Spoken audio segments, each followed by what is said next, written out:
నమస్తే sir. Sir చెప్పండి sir. ఇప్పుడు మంచి డిబేట్ పెట్టారు. ఇది చాలా ఇంపార్టెంట్ డిస్కషన్. వాస్తవంగా నూజివీడులో పాల్గొన్నటువంటి అక్కడ గౌడ సంఘం వారు పార్టీల ఖచ్చితంగా ఏర్పాటు చేసినటువంటి స్వాతంత్ర సమరయోధులు, బడుగు బలైన వర్గాలకు ఒక ఐకాన్ అయినటువంటి, ఉమ్మడి తెలుగు రాష్ట్రాలకు ఒక ఐకాన్ అయినటువంటి సర్దార్ గౌతలచ్చన్న విగ్రహావిష్కరణ సభ. అది ఏ పార్టీకి సంబంధించింది కాదు. అది టీడీపీ లేదా వైసీపీ బీజేపీ పెట్టినటువంటి కార్యక్రమం కాదు. ఎవరైతే కార్యక్రమం ఏర్పాటు చేశారో వాళ్ళు వివిధ పార్టీలో ఉన్నటువంటి బీసీ బహుజన నేతల్ని ఆహ్వానించడం జరిగింది. దీని మీద గోరంతలు కొండంతలు చేస్తూ సోషల్ మీడియాలో కానీ పార్టీ పరంగా కానీ ఇవాళ వైసీపీ నాయకులతోటి కలిసి వేదిక ఎందుకు షేర్ చేసుకుంటున్నాం అనేది ఇక్కడ ఒక పెద్ద పంచాయతీ. నేను ఇలా సూటిగా ఒకటే ప్రశ్న అడుగుతున్నా. ఇలా టీడీపీలో ఉన్నటువంటి ఎమ్మెల్యేగా గెలిచినటువంటి వాళ్ళు వైసీపీలోకి వెళ్ళి ఎంతమంది వచ్చారు? నెల్లూరు జిల్లాలో కోటంరెడ్డి శ్రీధర్ రెడ్డి గారు, అదేవిధంగా గంటా శ్రీనివాసరావు గారు, అవంతి శ్రీనివాస్ గారు, దాదాపు నాకు తెలిసి 36 మంది నేతలు వైసీపీలో పవర్ అనుభవించి టీడీపీలోకి వచ్చారు. అదేవిధంగా జనసేన, ఇప్పటికీ జనసేన పార్టీకి వైసీపీలో నిన్నమన్న దాకా మంత్రి పదవి చేసినటువంటి వాళ్ళు వైసీపీ జనసేన పార్టీలకు వచ్చారు. బీజేపీల కంటే ఇక లెక్కలేదు, ఎంతో మంది బీజేపీ వాళ్ళు వచ్చారు. వాళ్ళు వస్తే అభ్యంతరం లేనటువంటి ఈ తెలుగుదేశం నాయకులకు ఈరోజు ఒక స్వతంత్రంగా అది గవర్నమెంట్ ప్రోగ్రాం కాదు, ప్రోటోకాల్ ప్రోగ్రాం కాదు, స్వతంత్రంగా వాళ్ళు ఏర్పాటు చేసుకున్నటువంటి కార్యక్రమంలో పాల్గొన్నటువంటి ప్రోగ్రాం అది. దాంట్లో వాళ్ళు వైసీపీకి సంబంధించినటువంటి జోగు రమేష్ గారు ఒక బీసీ సామాజిక వర్గానికి సంబంధించిన నాయకుడు, అదేవిధంగా కొల్లు పారసాది గారు, అదేవిధంగా గౌతలచ్చన్న వారసురాలు శిరీష గారు పాల్గొన్నటువంటి ప్రోగ్రాం. పార్టీలు ఖచ్చితంగా పాల్గొన్నారు. దీని మీద ఉన్న అభ్యంతరం ఏంది? బుద్ధ వెంకన్న గారు మాట్లాడారు. బుద్ధ వెంకన్న సామాజిక వర్గానికి సంబంధించిన వాళ్ళు ఓట్లు ఇస్తేనే తెలుగుదేశం పార్టీ అధికారంలోకి వచ్చిందా? తెలుగుదేశం పార్టీ యొక్క ట్యాగ్ లైన్ ఏంది? బడుగు బలైన వర్గాలను ఉద్ధరించడానికి మా పార్టీ వెన్నెముకే, మా పార్టీ యొక్క సిద్ధాంతమే ఒక బహుజనులకు, బడుగు బలైన వర్గాలకు సంబంధించినటువంటి సిద్ధాంతంతో వచ్చినటువంటి పార్టీ తెలుగుదేశం పార్టీ. దీని రాజకీయ రంగు పులమడం ఏమిటి? దీనిలో ఉన్నటువంటి అంతర్యం ఏమిటి? ఈరోజు ఒకటే ప్రశ్నిస్తున్నాం. ఇప్పటికిప్పుడు ఇవాళ వైసీపీ పార్టీకి సంబంధించినటువంటి వాళ్ళు ఉన్నారు కదా, బీద మస్తాన్ రావు గారు వైసీపీ పార్టీకి సంబంధించిన వాళ్ళు, బీద మస్తాన్ రావు గారు, ఆర్ కృష్ణయ్య గారు వైసీపీ పార్టీకి సంబంధించినటువంటి రాజ్యసభ సభ్యులు. నిన్నమ్మన్న దాకా వైసీపీ పార్టీలో ఉన్నారు. మరి వాళ్ళని తెలుగుదేశంలో కూటమిలో చేసుకుని మళ్ళీ రాజ్యసభ పదవులు ఎందుకు ఇచ్చారు? వాళ్ళు వైసీపీ కదా, మీరు పదవిలు ఇవ్వచ్చు, ఆ పార్టీలకు సంబంధించిన వాళ్ళు జైన్ చేసుకోవచ్చు, వాళ్ళని ఉన్నత స్థానంలో కూర్చోబెట్టవచ్చు. కానీ వైసీపీలో ఉన్నటువంటి జోగు రమేష్ గారు పార్టీలకు ఖచ్చితంగా ఒక మహానుభావుణ్ణి, తెలుగు రాష్ట్రాల్లో ఒక అభినవ మహాత్మా జ్యోతిబా పూలేగా ఉన్నటువంటి గౌతలచ్చన్న విగ్రహావిష్కరణలో పాల్గొంటే వచ్చే నష్టమేంది? బుద్ధ వెంకన్నకు వచ్చే నష్టమేంది? లేదా తెలుగుదేశం పార్టీలో ఉన్నటువంటి వాళ్ళు, కూటమిలో ఉన్నటువంటి వాళ్ళకు వచ్చే నష్టమేంది? దీని మీద స్పష్టంగా సమాధానం చెప్పాలి. ఇలా చంద్రబాబు నాయుడు గారు ఉన్నారు. చంద్రబాబు నాయుడు గారు అంటే మాకెంతో గౌరవం. చంద్రబాబు నాయుడు గారు ఫస్ట్ కాంగ్రెస్ పార్టీలో ఉండి వాళ్ళ మామ ఎన్టీ రామారావుకు వ్యతిరేకంగా పనిచేసి కాంగ్రెస్ పార్టీ నుంచి ఎమ్మెల్యే, అదేవిధంగా కాంగ్రెస్ పార్టీలో సినిమా ఆటోగ్రఫీ మంత్రిగా పనిచేసింది కదా. కాంగ్రెస్ పార్టీలో చేసిన చంద్రబాబు నాయుడు గారు తెలుగుదేశం పార్టీలోకి వచ్చింది కదా. మరి దాన్ని ఎట్లా చూడాలి?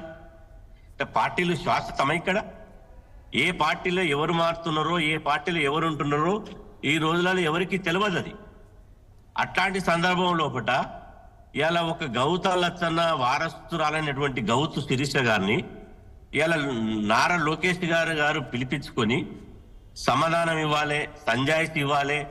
అంటే మీరు ఇలా కమ్మారెడ్ల పర్మిషన్లు తీసుకొని విగ్రహాలు పెట్టాలనా? వాళ్ళ పర్మిషన్లు తీసుకొని వాళ్ళకు నివాళులు అర్పియాలనా? నేను అంటున్న హైదరాబాద్లో కానీ, విజయవాడలో కానీ, గుంటూరులో కానీ ఇలా కమ్మ వనభోజనాలు ఏర్పాటు చేశారు మన కార్తీక మాసంలో. కమ్మ వనభోజన కార్యక్రమంలో పార్టీలకు ఖచ్చితంగా వైసీపీలున్న కమ్మలు, బీజేపీలున్న కమ్మలు, టీడీపీలున్న కమ్మలు, అదేవిధంగా టీఆర్ఎస్ ఉన్నటువంటి కమ్మలు, కాంగ్రెస్ ఉన్నటువంటి కమ్మలు పాల్గొనలేదా? ఆ ఫోటోలు నేను చూపించమంటారా? అంటే మీడియా ముందు బయట పెట్టాలనా? అంటే బీసీలు ఒక మహనీయుని గౌరవించే కాడ పంచాయతీ ఇవ్వాలి. ఇలా చంద్రబాబు నాయుడును దూషించిండు. చంద్రబాబు నాయుడిని జోగు రమేష్ కంటే ఎక్కువ దూషించిన వాళ్ళు ఇలా చంద్రబాబు నాయుడు పక్కన లేరా? తెలుగుదేశం పార్టీలో కీలకమైనటువంటి పదవులలో లేరా? ఇది నిజంగా ఇట్లాంటి ఆలోచన చాలా దుర్మార్గమైనది. ఇట్లాంటి ఆలోచన నాగరిక సమాజంలో ఆలోచించాల్సినటువంటి పరిస్థితి కాదు ఇది. ఈరోజు ఒక పార్టీలో ఉండి రాత్రికి రాత్రి జెండాలు కండువాలు మార్చి ఇంకో పార్టీలో పోయి పదవుల కోసం పాకులాడుతున్నటువంటి ఇట్లాంటి పరిస్థితుల్లో ఒక మహానీయునటువంటి గౌతు సురేష గారిని సంజాయిషి కోరి ఆమె సంజాయిషి ఇచ్చినప్పటికీ సంతృప్తి చెందకుండా ఇంకా చేస్తుంటే బీసీలేం చూస్తూ ఊరుకుంటారు అనుకుంటారా? అంటే మాకు లేదా బీసీలకు పౌరుషము, రక్తము ఇలా లేదా? అంటే 6% ఉన్నోళ్ళు, 5% ఉన్నోళ్ళు, పిడికల శాతం ఉన్నోళ్ళు ఓట్లు వేస్తేనే తెలుగుదేశం పార్టీ అధికారంలోకి వచ్చిందా? ఇలా నాగబాబు గారు ఇలా కూటమికి ఎలా ఏ రకంగా ప్రయత్నం చేశాడు, ఏ రకంగా చేశారు? జబర్దస్త్ కామెడీ షోలో నవ్వుకుంటా టైంపాస్ చేసినటువంటి నాగబాబు గారిని ఇదే పవన్ కళ్యాణ్ గారు ఎమ్మెల్యే కాకుండా ఎమ్మెల్సీగా ఇచ్చి మంత్రిని చేస్తలేడా? అంటే మీ అగ్రకుల సామాజిక వర్గానికి సంబంధించిన వాళ్ళు ఎమ్మెల్యేలు కాకుండా ఎమ్మెల్సీలు ఇచ్చి మంత్రి పదవులు చేసి పవర్ ఎంజాయ్ చేసేటప్పుడు బీసీలు కనీసం మహానుభావులను గౌరవించే కాడ కూడా ఇలాంటి వివక్షత చూపిస్తే మాత్రం ఎట్టి పరిస్థితిలో ఊరుకుని లేదు. అధికారం చూసి ఏదో జగన్మోహన్ రెడ్డి వైసీపీ పార్టీ సంబంధించిన రాజధానిలో క్లారిటీ లేదు, అదేవిధంగా కొన్ని విషయాల్లో క్లారిటీ లేదు అని చెప్పి జగన్మోహన్ రెడ్డి గారిని ఇంటికి పంపించి కూటమి ప్రభుత్వాన్ని అధికారంలో తీసుకొస్తే వాపు చూసి బలపనుకుంటే ఎట్లా? ఇది బలైన వర్గాలకు సంబంధించినటువంటి ఇలా గౌతు శిరీష గారిని అంత సంజాయిషి ఇచ్చినాక కూడా ఇంకా సమాధానం చెప్పాలి అంటే మరి మీరు రోజుకొక పార్టీ మారి గంటకొక కండువాలు మార్చినటువంటి మీరు ఎన్నిసార్లు సంజాయిషి చెప్పాలి? ఎన్నిసార్లు దీనికి వివరణ ఇవ్వాలి? అంటే మీ యొక్క చరిత్ర అంతా, మీ యొక్క కథలు కామిష్ అంతా మా దగ్గర లేదనుకుంటురా? కాబట్టి దయచేసి నేను 60 ద్వారా విజ్ఞప్తి చేస్తున్నా, మీరు తక్షణమే ఇప్పుడు పార్టీలకు అతీతంగా గౌరవించే కాడ ఉంటది. ఇలా లోక్సభలో ఇలా అంబేద్కర్ ని గౌరవించే కాడ, మహనీయులను గౌరవించే కాడ నరేంద్ర మోదీ గారు, సోనియా గాంధీ గారు, ఇతర దేశంలో ఉన్నటువంటి అన్ని రాజకీయ పార్టీల అఖిలపక్ష నాయకులు గౌరవిస్తలేరా? మహనీయుని గౌరవించే కాడ పార్టీలను చూడొద్దు. మహనీయులను గౌరవించే కాడ వాళ్ళు భారత పౌరులా లేదా వాళ్ళ సమాజం కోసం ఏం పనిచేశారు, కులాలకు మతాలకు అతీతంగా గౌరవించేటువంటి సంస్కృతి మన భారతీయ సమాజంలో ఉన్నది. మన భారతీయ సమాజంలో ఉన్నదానికి విరుద్ధంగా పచ్చ కామెరలు వచ్చినోనికి లోకమంతా పచ్చ కామెర కనపడేట్టు మీ కులగజ్జిని, మీ యొక్క పార్టీ గజ్జిని మహనీయుల మీద రుద్దించట్లా. కాబట్టి ఇది మేము జీర్ణించుకోలేకపోతున్నాం. దీన్ని ఖచ్చితంగా జాతీయ స్థాయిలో దీన్ని తీసుకుపోతాం. చంద్రబాబు నాయుడు గారు ఓట్లు ఎన్నికల్లో గెలవకంటే ముందు మాకు బీసీలే వెన్నుముక, బీసీలే బ్యాక్ బోన్ అని చెప్పి బీసీలను కొల్లు పార్థసారథి గారు, నేను అంటున్నా కొల్లు పార్థసారథి గారు నిన్నమన్నటి దాకా వైసీపీలో మినిస్టరే కదా, వైసీపీలో మినిస్టర్ ఉండి ఇప్పుడు తెలుగుదేశం పార్టీలో మినిస్టరే కదా.